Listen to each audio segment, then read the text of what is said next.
Так, ребята, вот они листы, учебные материалы. Сейчас каждый по листу берет, начинаем варить сначала нижнее положение. Вот в одном листе поместите минимум 3 шва, да? А так, если можно по 2 ложить.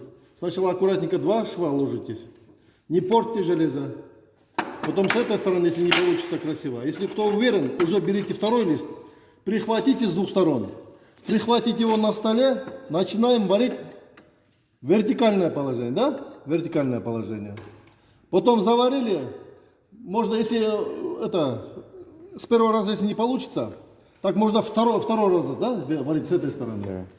Да. Если с одного раза получилось, переворачиваем лист, снимаем его, сбиваем, переворачиваем, опять прихватываем, начинаем варить горизонтальное положение. Это будет сегодняшний урок, ребята. Оценочная работа будет. Все, приступаем к работе.